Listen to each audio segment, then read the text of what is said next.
सरकार की जो पॉलिसी चल रही है उसके हिसाब से बेरोजगारी और तेजी से बढ़ेगी। एक तो रोजगार जो है सबसे ज़्यादा कृषि क्षेत्र में मिलता है। किसान बैठे हैं हड़ताल पे, वहाँ बेरोजगारी है, लेकिन सरकार ने भी खास तौर पे हरियाणा निवासियों की, जैसे अभी बिजली कंपनियों में जो इन्होंने एसडीओ भर्ती करे, 99 में से 90 भर्ती किए, 9 वेटिंग लिस्ट हैं, उसमें से केवल 22 हरियाणा के जनरल कैटेगरी के, जबकि ये कह रहे हैं हम तो 75% जो है हरियाणियों को देंगे। इसी प्रकार से पहले भी किए थे, उसमें 80 में से 78 बाहर के थे एसडीओ जो लगाए, और सारे अब लोग हैं इनकी, तो बहुत वास्ट मेजॉरिटी जनरल कैटेगरी में बाहर के ही मिलेंगे। और अब और भी, क्योंकि जनरल 50% तो रिजर्वेशन एससी एसटी की थी, तो हरियाणा डोमिसाइल को मिली थी।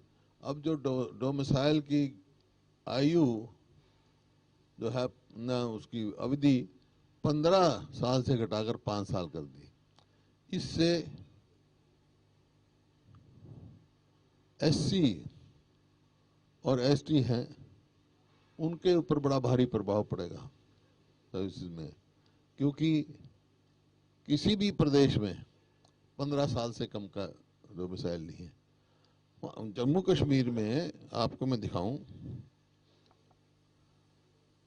आज ही आया हुआ शायद, जम्मू कश्मीर में भी अभी जो अनाउंस की है सेंट्रल गवर्नमेंट ने, 15 साल का डोमिसाइल किया है। अमित शाह की स्टेटमेंट है। इससे एक तो एससी एसटी पे फर्क पड़ेगा, और जो ये सरकार ने ढकोसला किया था, कानून बनाया था कि प्राइवेट कंपनियों में 75% हरियाणवी होंगे, तो वो कहाँ होंगे? जो 5 साल तो कोई भी रहा तो वो हरियाणवी हो गया क्या? 15 साल रहे तो इसका मतलब हरियाणा के तो को नहीं देगा। ये देखिए ना, अमित शाह ने किया कश्मीर में नया डोमिसाइल नियम का ऐलान। अब 15 साल तक रहने वाला कहलाएगा निवासी। जम्मू कश्मीर में 15 साल की करें, जहाँ 370 इन्होंने खत्म किया है, हैं? और ये 15 साल से घटाकर 5 साल की है। इसको तुरंत वापस लेना चाहिए, ताकि हरियाणा में जो बेरोजगारी फैली हरियाणियों को उनका हक मिलना चाहिए। और जो इनका जो वायदा था, आज Faridabad, Gurgaon, in private companies में देखो कि ये कह रहे हैं हरियाणवी के 75% लगेंगे, तो अब तो कोई नंबर ही नहीं आएगा 5 साल के डोमिसाइल के बाद। ये बड़ा भारी धोखा होगा, क्योंकि ये तो बेरोजगारी बढ़ाने पे लगे हुए हैं। जैसे ग्राम सचिव की पोस्ट थी, वो एग्जाम हुआ, वो पोस्ट विड्रॉ हो गई। पीजीटी संस्कृत हो गई, और अब आज टीजीटी इंग्लिश भी कर दी, ये विड्रॉ कर ली। ग्रुप डी में जो स्पोर्ट्स कोटे में 1500 बच्चे लगाए थे, वो हटा दिए। इसी प्रकार से स्पोर्ट्स के जो हमने पॉलिसी बनाई थी, पदक लाओ पद पाओ, उसको भी बिल्कुल इन्होंने निरस्त कर दिया। अब आगे स्पोर्ट्समैन अंतर्राष्ट्रीय स्तर का भी स्पोर्ट्समैन होगा, ना तो एचसीएस भर्ती होगा, एचसीएस बन सकेगा, ना एचपीएस बन सकेगा। अब तो वो 2 ही पोस्ट पे जा सकते हैं स्पोर्ट्समैन के लिए, एक तो जूनियर कोच और एक डिप्टी डायरेक्टर। जो डिप्टी डायरेक्टर भर्ती होगा, वो डिप्टी डायरेक्टर रिटायर हो जाएगा, कोई आगे उसके प्रमोशन के वेन्यू नहीं है। इसी प्रकार से जो हमने पैरा ओलंपिक्स थे, उनको बराबर का वो दिया था, इस पर भी उन्होंने जो है वो कर दिया कि भी पैरा ओलंपिक्स को केवल ग्रुप बी की ही नौकरी मिल सकती है, उससे ऊपर नहीं मिल सकती। तो इस प्रकार से जो डिस्क्रिमिनेशन है, ये संविधान के खिलाफ है। महंगाई, जैसा मैंने कहा, कि महंगाई बढ़ रही है, रोज डीजल पेट्रोल के भाव बढ़ रहे हैं। अभी कल बयान आया था मुख्यमंत्री जी का कि हम वैट जो है कम नहीं कर सकते। भाई वो सेंटर के तो इनके हाथ में नहीं, कम से कम अपना वैट तो कम करो। जो हमारे में 9 दशमलव कुछ था वो आज इनका 17.22 डीजल पर हो गया, 26.25 पेट्रोल पर हो गया। जबकि और हमारे पड़ोसी हैं, राज्य हैं, तो दिल्ली है, चंडीगढ़ है। दिल्ली में जो है डीजल पर 11.68% वैट और चंडीगढ़ में 14%, 14.2।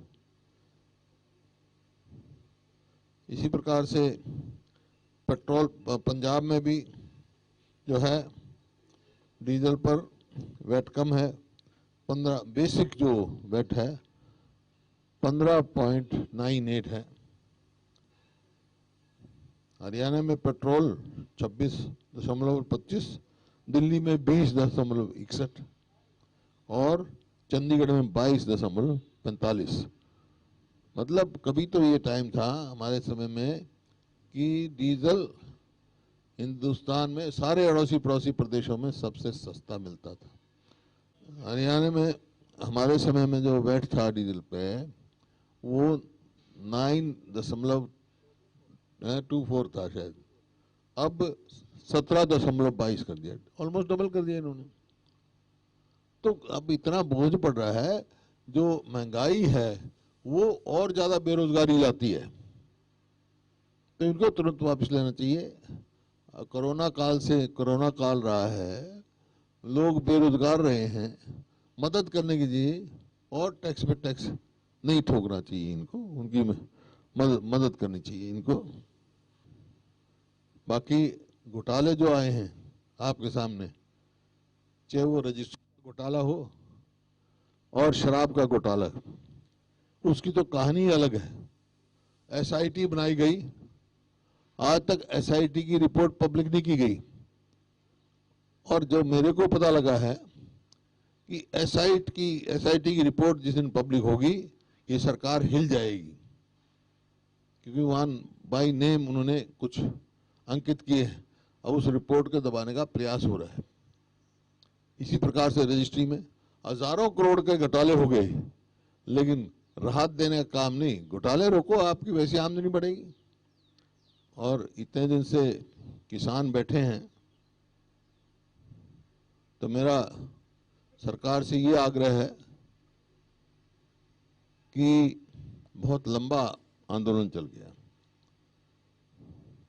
और अन्नदाता इतने दिन से घर से बाहर बैठा है, तो ये देश का नुकसान होगा।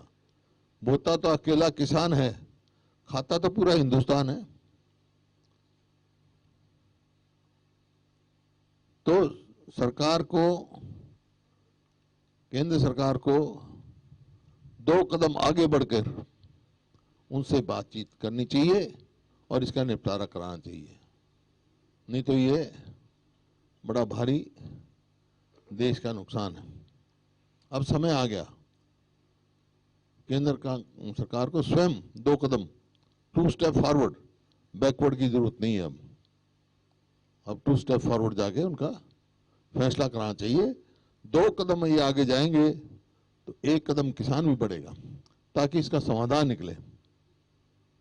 और बेरोजगारी का तो ये हाल है, कोई 1.5 लाख के करीब जो सैंक्शन पोस्ट है हरियाणा गवर्नमेंट की, वो भी खाली पड़े हैं, उनको भी भरने का प्रयास नहीं किया जा रहा। 1.5 लाख के करीब। सवाल ये है कि जब हमारी सरकार थी उस टाइम दिल्ली, चंडीगढ़, राजस्थान, पंजाब सबसे सस्ता था, बोर्ड लगे हुए थे, ये पहले पंप पे लगे थे, सबसे सस्ता डीजल। आज ये जो तेजी से भाव बढ़ रहे हैं, इसका असर हर चीज पे पड़ रहा है। पेस्टिसाइड्स भी महंगा हो रहा है, खाद भी महंगा हो रहा है, तो कहीं तो राहत देने की हरियाणा सरकार तो पहल करे।